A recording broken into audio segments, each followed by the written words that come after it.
Assalamualaikum warahmatullahi wabarakatuh. Baik teman-teman, pada video kali ini kita akan membahas mengenai business plan atau business plan aplikasi jasa dengan judul serba bisa. Nah, untuk bahasannya di sini yang pertama kita lihat dulu logonya ya. Di sini terdapat logo dan juga aplikasinya. Jadi seperti ini tampilannya. Boleh dilanjut? Nah, untuk yang pertama di sini kita akan membahas dulu mengenai latar belakang, tujuan, visi dan misi. Yang pertama, harusnya perkenalan dulu nggak sih? Iya. Salah tidak, maaf, oke balikan lagi. Ulang ini kan? Iya. Cut ya kan? Iya, nanti dikat udah wae videonya. Iya, aku udah cut. Ya, mun bager. Iya nih, ya nama. Bismillahirrahmanirrahim. Assalamualaikum warahmatullahi wabarakatuh. Baik teman-teman, pada video kali ini di sini kita akan membahas mengenai business plan aplikasi jasa dengan judul serba bisa. Bersama saya Mina Zarul Musofa dan rekan-rekan saya ada Abdul Rofinul Syamsi, Siva Amalia, Suhikmah, Sherly dan juga Fani. Nah teman-teman, pada business plan kali ini kita akan membuat aplikasi layanan yang berjudul serba bisa. Boleh dilanjut? Nah, untuk logo yang akan kami gunakan pada aplikasinya itu, mohon maaf, nah seperti ini ya teman-teman, seperti ini logonya dan ya seperti ini. Untuk bahasan selanjutnya kita akan membahas materi mengenai latar belakang, tujuan, visi dan misi. Nah, untuk latar belakangnya itu dalam kehidupan sehari-hari masyarakat sering menghadapi masalah kecil seperti memasang lampu, memperbaiki atap atau mencari kucing yang hilang. Barangkali teman-teman semuanya punya kucing kesayangan lalu hilang. Nah, kan suka bingung ya kemana nih kita meminta pertolongan gitu. Biasanya mungkin ke damkar. Nah, kita membuat yang lebih lengkap lagi gitu ya. Nah, lalu aplikasi serba bisa ini tuh hadir untuk menjembatani pelanggan dengan penyedia jasa, mendukung pemberdayaan ekonomi digital Indonesia. Nah, untuk tujuannya mungkin tadi sekilas ya sudah terlihat untuk mempertemukan pekerja serabutan dengan pelanggan untuk menyelesaikan permasalahan kecil hingga besar dengan mudah gitu tentunya. Lalu selanjutnya ada visi dan misi. Untuk visinya yaitu menjadi solusi terpercaya bagi masyarakat yang membutuhkan jasa dengan cepat, totalitas, dan tanggung jawab tentunya. Nah, untuk misinya yaitu untuk memperkenalkan platform kepada masyarakat luas untuk memberikan pelayanan yang efektif, efisien, berkualitas, dan aman. Nah, itu untuk bahasan yang pertama teman-teman. Untuk selanjutnya di sini ada analisis produk yang akan dipaparkan oleh Fani. Kepada Fani dipersilakan. Oke, terima kasih kepada moderator. Di sini saya akan menjelaskan mengenai analisis produk. Yang pertama itu ada jenis usaha. Jenis usaha serba bisa ini merupakan layanan jasa berbasis aplikasi yang sudah lalu. Selanjutnya nama usaha atau produk kita ini namanya serba bisa, di mana ini tuh merupakan platform penyedia layanan jasa dalam bentuk aplikasi yang bertujuan untuk menjadi identitas serta mengambil positioning agar dapat hadir di tengah-tengah masyarakat. Nah, selanjutnya ada karakteristik produk. Nah, produk kami itu memiliki beberapa karakteristik sebagai identitas produk. Yang pertama itu keandalan dan kualitas tinggi, di mana layanan yang dapat diandalkan dan konsisten, memastikan pekerjaan dilakukan dengan benar pada pertama kali, dan juga ketersediaan layanan darurat untuk menangani situasi mendesak, diikuti dengan kualitas pekerja, penggunaan bahan dan peralatan berkualitas tinggi untuk setiap pekerjaan serta standar kerja tinggi dan prosedur operasional yang ketat sehingga menjadi layanan yang dapat dipercaya.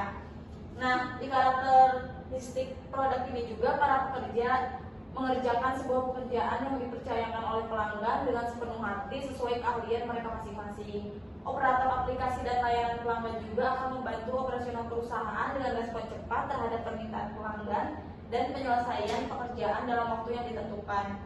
Ketentuan tarifnya sendiri itu efisien dan fleksibel agar dapat menjadi solutif bagi semua orang. Nah, Produk ini tuh mengadopsi teknologi terbaru untuk meningkatkan efisiensi dan kualitas pelayanan serta mencari cara untuk berinovasi dalam pelayanan yang ditawarkan. Produk ini juga fleksibel dalam pemilihan layanan dan pemilihan gender pekerja demi kenyamanan pelanggan. Lalu yang terakhir ada mengenai keunggulan produk. Produk ini tuh mempertemukan penyedia layanan jasa dengan pelanggan untuk mengatasi berbagai permasalahan kecil seperti tadi kucing hilang, terus akar galon, mencari kucing yang hilang atau hewan peliharaan lainnya lah selain kucing. Terus juga memasang gas LPG, membersihkan rumah, memotong rumput dan lain sebagainya. Intinya keunggulan itu produk layanan ini tuh membantu kita dalam mengerjakan pekerjaan kecil yang kita sendiri itu tidak bisa mengerjakannya gitu. Produk kita sendiri itu tuh punya keterkaitannya dengan produk lain di mana kita tuh bekerja sama dengan perusahaan software untuk menjalankan aplikasi ini. Mungkin sekian dari saya kembalikan ke moderator. Baik, terima kasih ya kepada Fani yang tadi telah menjelaskan analisis dari produk yang akan kami ciptakan teman-teman. Nah, untuk selanjutnya di sini ada analisis pasar yang akan disampaikan oleh Siva Amalia. Kepada Siva dipersilakan. Terima kasih kepada moderator atas kesempatannya. Di sini saya akan menjelaskan mengenai analisis pasar. Yang pertama adalah profil pasar, di mana profil pasar ini memberikan gambaran mengenai segmen pengguna yang menjadi target utama. Terima kasih kepada moderator atas kesempatannya. Di sini saya akan menjelaskan mengenai analisis pasar. Yang pertama adalah profil pasar, di mana profil pasar ini memberikan gambaran mengenai segmen pengguna yang menjadi target utama. Nah, dalam hal ini tuh ada beberapa target pasar. Yang pertama adalah individu, yang di mana individu ini tuh termasuk orang-orang yang membutuhkan solusi cepat untuk masalah perbaikan rumah seperti mengganti keran, perbaikan pintu gitu. Yang kedua itu ada keluarga, rumah tangga yang ingin menyelesaikan pekerjaan rumah dengan lebih efisien tanpa harus repot melakukan sendiri, karena biasanya itu keluarga itu kadang istri atau suaminya kan sibuk bekerja gitu, jadi punya keterbatasan waktu. Yang ketiga ada perusahaan seperti kayak bisnis atau kantor yang memberikan jasa perbaikan rutin seperti perbaikan AC, instalasi listrik, atau perawatan fasilitas lainnya. Nah, target pasar ini itu mencakup masyarakat urban yang cenderung mengutamakan kepraktisan dan kemudahan dalam menyelesaikan pekerjaan rumah atau kantor mereka. Yang kedua ada potensi pasar. Potensi pasar itu menggambarkan peluang besar untuk layanan ini itu terutama di kawasan perkotaan. Nah, faktor-faktor yang mendukung itu salah satunya ada tingginya kebutuhan masyarakat urban, di mana masyarakat kota itu sering menghadapi masalah perbaikan rumah seperti instalasi listrik atau renovasi kecil atau kebocoran kayak gini tuh biasanya tuh mereka tuh gak sempat karena tingginya aktivitas sehari-hari, sehingga kita tuh hadir di sini menyelesaikan masalah mereka. Selanjutnya ada kurangnya waktu atau keahlian. Nah, banyak orang yang tidak memiliki waktu seperti tadi, atau misalkan mereka tuh gak punya keahlian untuk perbaikan ini, sehingga mereka tuh membutuhkan seseorang yang udah mengetahui atau lebih ahli untuk melakukan perbaikan masalah yang mereka hadapi gitu. Yang selanjutnya adalah faktor pesaing, di mana analisis kompetitor kan memetakan siapa aja yang menjadi pesaing di pasar yang kita hadapi di sini. Yang pertama ada kompetitor langsung, di mana salah satunya itu ada penyedia jasa lokal seperti Santo Suruh. Nah, mereka tuh biasanya memiliki basis pelanggan tetap dan menawarkan layanan yang lebih spesifik gitu. Tetapi skala operasinya itu mereka tuh lebih terbatas. Selanjutnya ada kompetitor yang tidak langsung, yaitu termasuk ada platform besar seperti ada Lalamove atau Gojek. Nah, mereka tuh mempunyai menawarkan jasa yang serupa dalam ekosistem yang lebih luas seperti jasa kurir, transportasi hingga layanan perbaikan. Nah, kompetitor ini tuh memiliki keunggulan berupa kepercayaan merek atau jangkauan yang udah luas. Mungkin cukup sekian, saya kembalikan kepada moderator. Baik, terima kasih ya kepada Siva yang tadi telah menjelaskan analisis pasar dari produk ini. Nah, lalu selanjutnya ini ada analisis SWOT yang akan disampaikan oleh Abdul Rofi. Kepada Abdul Rofi dipersilakan. Baik, izinkan saya untuk menyampaikan materi bagian analisis SWOT, yaitu analisis strength, weakness, opportunity, dan threat. Jadi gini, setiap aplikasi, lembaga, organisasi atau apapun itu memiliki kekuatan dan kelemahannya sendiri. Namun kekuatan dan kelemahan itu hanya ada di dalam internalnya saja. Dari eksternalnya itu ada peluang dan ancaman atau opportunity dan threat. untuk perusahaan yang kami buat, kekuatan perusahaan kami yaitu persaingan pasar antar kompetitor itu masih sangat kecil. Dimana jika kita lihat perusahaan-perusahaan jasa yang lain yang telah menggunakan digitalisasi seperti Gojek, Grab, itu spesifik hanya untuk antar jemput atau delivery atau jasa kurir. Tidak ada yang bisa melayani seperti hal-hal kecil seperti yang tadi dijelaskan, mencari kucing, mencari hamster yang hilang, mencari apapun itu, atau membelikan sesuatu. Itu bisa perusahaan kami yang lakukan. Untuk kelemahannya itu perusahaan ini itu sangat sulit untuk mencapai sebuah positioning tertentu. Karena perusahaan kami itu terlalu global jasanya. Jadi kayak kalau misalnya kita ingin seperti Damkar, ya karena sudah ada Damkar yang memiliki positioning tersebut. Periklanan kita agak susah untuk mengambil positioning. Seperti kan kalau Gojek khusus antar jemput, kalau misalnya JNE khusus antar kirim barang. Kalau kita agak susah untuk menentukan positioning tersebut karena terlalu globalnya apa yang kita tawarkan. Untuk peluang, jadi peluang kita itu seperti yang telah viral-viral di sosial media, kayak kunci jatuh ke got itu minta tolong ke Damkar, atau ada yang harus dibangunin pakai jasa Gojek, kan itu tidak relevan. Maka kita hadir untuk memanfaatkan peluang tersebut agar perusahaan kita dapat bersaing di nasional atau internasional. Dan ancamannya itu ada salah satu founder konsep seperti Santo Suruh yang telah menemukan konsep ini lebih dahulu dan dia telah menemukan brandingnya. Kita sebagai inisiator baru memiliki ancaman bahwa kepercayaan masyarakat ke kita itu kurang. Seperti itu. Mungkin cukup sekian yang bisa saya sampaikan. Saya kembalikan kepada moderator.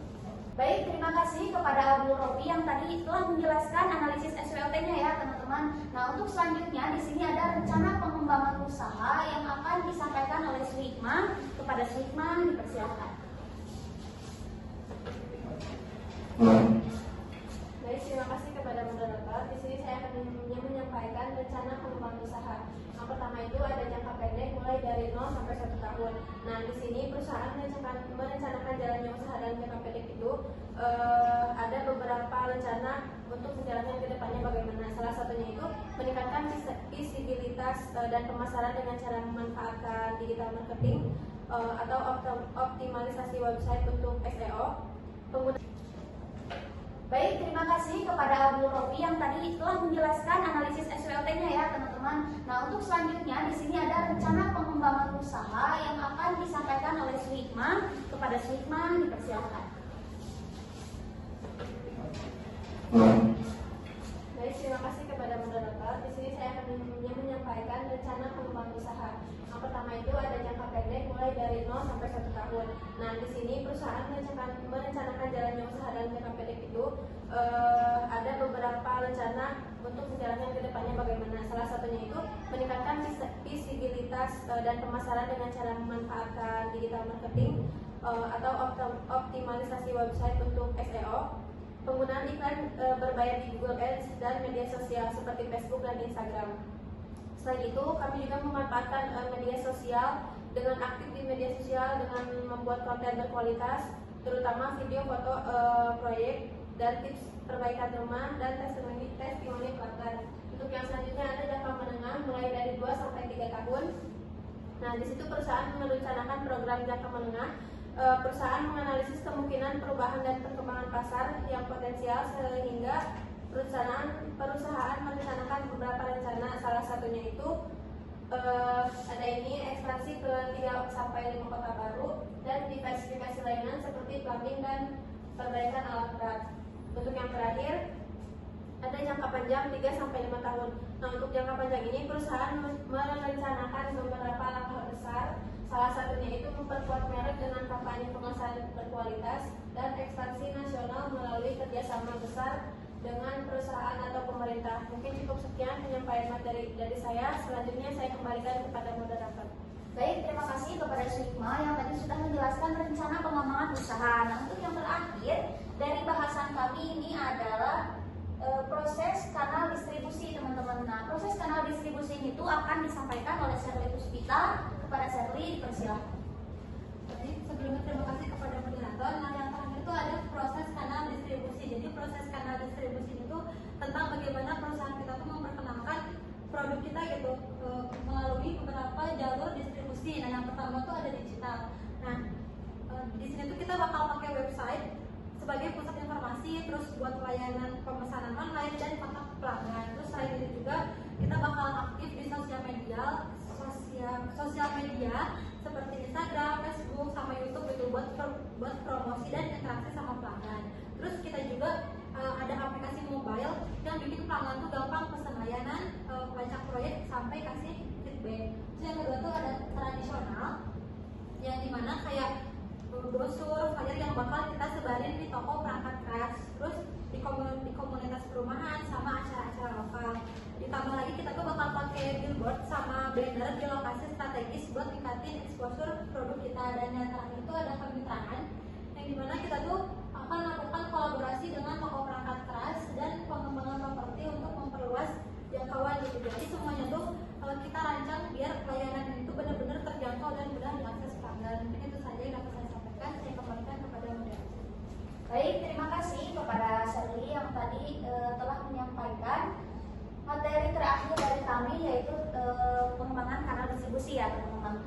Nah, mungkin itu saja yang dapat kami sampaikan mengenai ide bisnis dari kelompok kami. Semoga teman-teman dapat dimengerti dan dapat direalisasikan. Terima kasih atas perhatiannya. Mohon maaf atas segala kekurangannya. Wassalamualaikum warahmatullahi wabarakatuh.